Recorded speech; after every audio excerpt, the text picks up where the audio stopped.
Neither here nor there. Saurabh Mukherjea is joining us now. He's founder at Marcellus Investment Managers. Saurabh, good to have you with us here. Thank you very much for your time.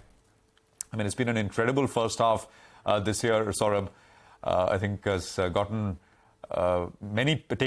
most people, I would say, right? I mean, as compared to what people would have thought this year would pan out in January as compared to where we are now, pretty much at all-time highs. What's your overall kind of picture? We're talking to you after a while. How are you looking at things from here out into the second half of this year? Look, I think from a macro growth perspective, this is one of the most remarkable junctures I have seen in India's development. We're at the top of the rate hike cycle, and yet you have GDP growth of 6.5%. We're at the top of the rate hike cycle, yet large lenders, the HDFC banks, the Bajajas of the world are posting 30% earnings growth, 20 to 25% loan book growth. So it's a very unusual macro cycle where the rate hike piece doesn't seem to have dampened the economy. There is some dampening in consumption. So if you through the result season, you can see some dampening in consumption. And as you'd expect, given that the Americans have hiked by 5.5%, there is some dampening in IT services. But in the context of steep rate hikes in the space of 12 months, I've never seen anything like this in my life, where the whole world rates have gone up and yet economies are chugging along nicely. So if you then look forward over the next couple of years, Prashant, the likelihood is rates come off. China seems to be in a proper deflationary cycle. The Chinese economy seems to be blowing up. That will exert massive deflationary pressure. So I think interest rates come off over the next couple of years, and therefore you get GDP growth upticks the world over. That should be good for stocks. That should be good for equity markets. And my suggestion to whoever's watching is, if you still haven't deployed meaningful amounts of your net worth to Indian equities, it's worth considering this as a good juncture to do so.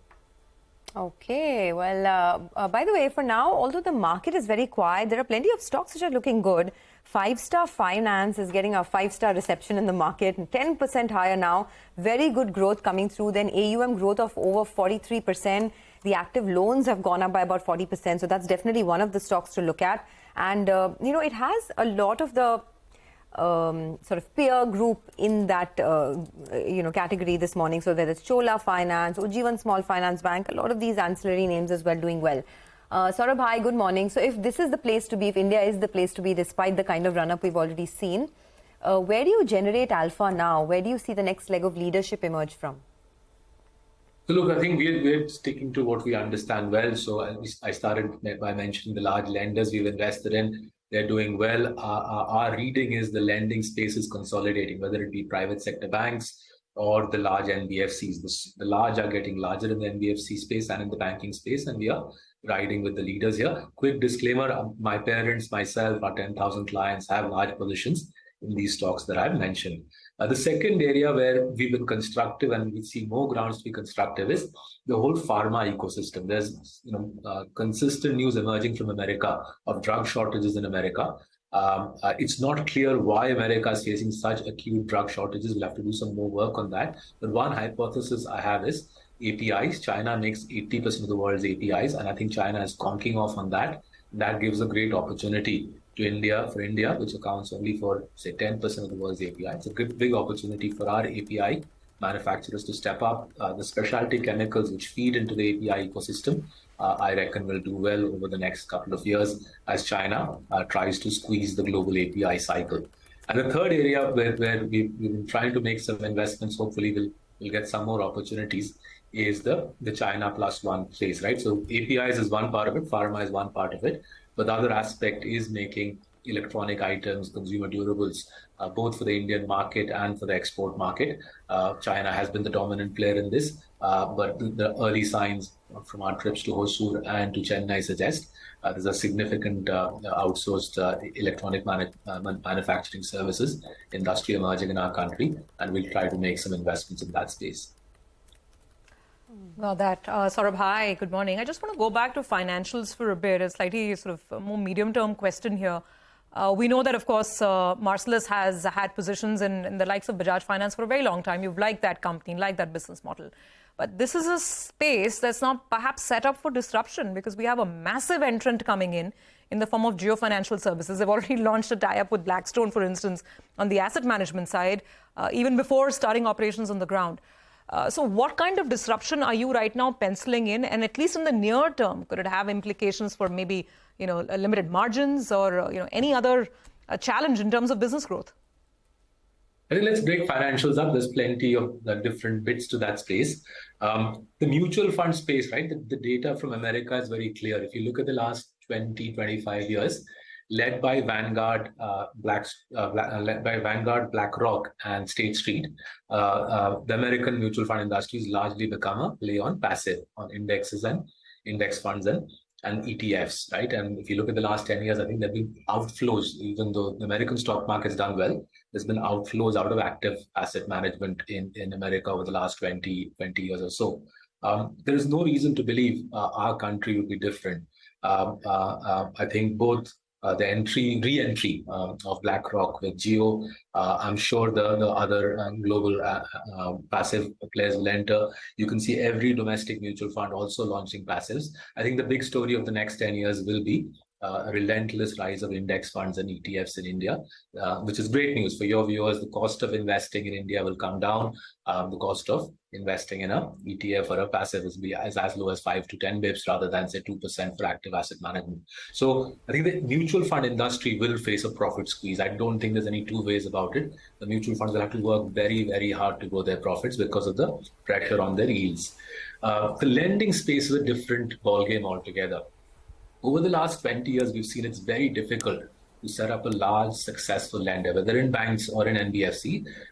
Player after player has struggled because to build a credit underwriting engine which holds its quality, builds distribution, generates, say, 20% ROEs, has turned out to be close to impossible. So if you take the last 20 years, there's only been really two successful NBFC build-outs in India, Bajaj and Chola. I have no reason to believe that Geo will not be successful, but even if they are, the capital they're bringing in accounts for 5% of the NBFC industry. So there's plenty of space. Remember, HDFC is no longer an NBFC, so there's plenty of demand for NBFC paper. I'm sure Geo will be able to slot into that space, but there is a deficit of well-run, large, well-capitalized NBFCs in India. I reckon Geo will slot into that and do well. But the data for the last 20 years suggests you need a well-capitalized parent and high-quality management team. Chola and Bajaj have played that, have executed on that playbook. Others haven't succeeded. Hopefully, Geo will be the third such player in India. But we need more well-capitalized players in NBFC. I don't think there's any dearth of demand. There is a dearth of capital in NBFC space. My reckoning is Geo plugs that. Saurabh, what have you been sort of doing at Marcellus in terms of any new ideas, any new picks, making it clear just for educational purposes, not to, get people to buy in. But what have you been doing? So we've got a few picks that we are working on building positions, and I'll discuss those as both the research crystallizes in our head and the position building plays out. Over the last 3 months or so, we've built a meaningful position in Metropolis Healthcare. In our large cap product and consistent compounders, we've been long-standing holders of Dr. Lal Path Labs. I'm delighted to see that with the private equity players now pulling back courtesy lack of capital. I'm delighted to see both Dr. Lal and Metropolis hiking prices. Metropolis is part of our small cap portfolio. Dr. Lal is part of our large cap portfolio. We much like Dr. Lal is strong in northern and eastern India. We think Metropolis is the strongest player in Western India, well established, highly profitable player. And as the PE funded players pull back, I think we'll see a recovery in profitability for the sort of well established Path Lab plays. In parallel, we've also built a position over the last 3-4 months in Prudent, which is a sort of a mutual fund distribution cum insurance distribution platform. The massification of financial services, in a way, the massification of financial services that Geo BlackRock will deliver. Already local distributors, local wealth managers like Prudent have delivered on this over the last decade or so. I think there's a lakh or so touch points through which products are sold, packaged financial services products are sold. So Prudent is a small cap company, but we think given the network of distribution it's built in the country, given the underlying financialization, this is a straightforward way for our clients to benefit from the rise of mutual funds, the rise of health insurance, life insurance in the lives of ordinary Indians. Sure. All right. Saurabh, we would have loved to chat some more. We perhaps will take this to another discussion. Thanks a lot for joining us on CNBC TV18. Always appreciate your thoughts here. Well, that's the word coming in on the market, which, by the way, is